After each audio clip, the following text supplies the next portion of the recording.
बिहार सरकार कृषि विभाग राज्य के किसानों की आय में वृद्धि करने के लिए संकल्पित है और आत्मा विभिन्न प्रशिक्षण एवं परिभ्रमण कार्यक्रमों द्वारा किसानों को नई नई तकनीकों की जानकारी दे रहा है। आत्मा कैमूर द्वारा जिले के किसानों को कम जमीन में ज्यादा आय प्राप्त करने के लिए पारंपरिक खेती के बदले फलों की खेती करने के लिए प्रेरित किया जा रहा है।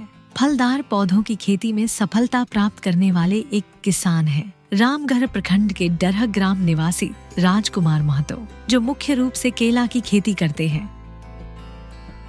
आत्मा कैमूर द्वारा जिले के प्रगतिशील कृषकों को विभिन्न विषयों पर प्रशिक्षण एवं परिभ्रमण कार्यक्रम के तहत प्रशिक्षित किया जाता है, ताकि किसान उन्नत तकनीक अपनाकर अपनी आमदनी को दोगुनी कर सके।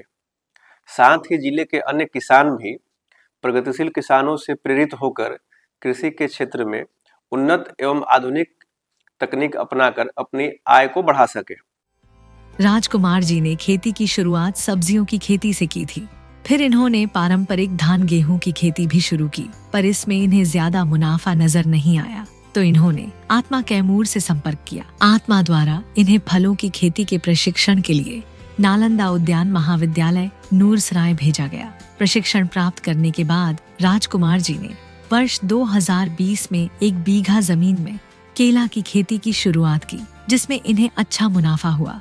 केला की इन्होंने G9 किस्म लगाई है, जिसकी मांग बाजार में सबसे ज्यादा है। पौधा जब हम लगाते हैं तो एक पेड़ से एक ही फल निकलता है, लेकिन एक बार का लगाया हुआ 3 साल या 4 साल, बढ़िया बेनिफिट लेना है तो 3 साल, और मतलब थोड़ा नॉर्मल है तो 1 साल और बढ़ा लेते हैं। अगर खान पान बढ़िया उसका पौधा का रहेगा तो 1 साल हम बढ़ा लेते हैं, लेकिन एक ही बार पौधा लगेगा।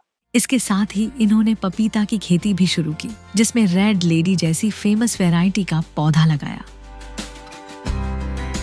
आत्मा कैमूर द्वारा राजकुमार जी को उद्यान विभाग से केला एवं पपीता का बीज उपलब्ध कराया गया। वर्तमान में राजकुमार जी ने 2 एकड़ में केला एवं 3 बीघा में पपीता का पौधा लगाया है। पपीता का भी हमने खेती किया है, वैरायटी है रेड वैरायटी, ठीक ना। और इसका दूरी है 5x7 के हिसाब से है, 5x6 के हिसाब से, दोनों तरह से पपीता है। 2 जगह पपीता लगा हुआ है, यहाँ भी है, एक केला के भीतर भी है। और ये रेड वैरायटी है, लगभग इसका साइज लगभग मान कर चलिए कि 1 किलो से ऊपर के ही साइज होता है, और एक पेड़ से ये भी 40-50 किलो का फल दे चुका है। और इसका साइज भी बहुत बौना टाइप का है, इसमें दवा भी कम लगता है, मेहनत भी कम लगता है, लेकिन आमदनी केला से ज्यादा देता है। राजकुमार जी पूर्णतः जैविक खेती करते हैं एवं सिंचाई के लिए अपने बोरिंग का इस्तेमाल करते हैं। राजकुमार जी बताते हैं कि पपीता के प्रत्येक पेड़ से औसतन 40 से 50 किलो पपीता प्राप्त होता है, जो 30 रुपए प्रति किलो की दर से बाजार में बिकता है।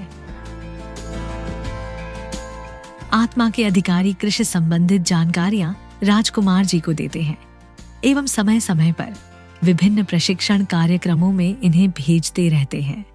जो भी प्रशिक्षण कार्यक्रम है, परिभ्रमण है, और यहाँ तक कि हम लोग के यहाँ जो उद्यान प्रदर्शनी और राज्य स्तर पे और जिला स्तर पे जो उद्यान प्रदर्शनी का लगाया जाता है, ये किसान अपना प्रोडक्ट लेके वहाँ भाग लेते हैं और हमेशा हर एक साल जो है फर्स्ट और सेकंड प्राइज जो पाते हैं। राज्य स्तर पे भी जाते हैं, वहाँ भी इनाम पाते हैं। और हम लोगों द्वारा इनके फील्ड पे बराबर भ्रमण करते रहते हैं और समय समय पर जरूरी जो तकनीकी जानकारियां हैं हम लोगों के द्वारा दी जाती है। अपनी मेहनत, लगन और आत्मा के सहयोग से आज राजकुमार महतो सफलतापूर्वक केला एवं पपीता की खेती कर रहे हैं एवं एक प्रगतिशील किसान के रूप में जाने जाते हैं।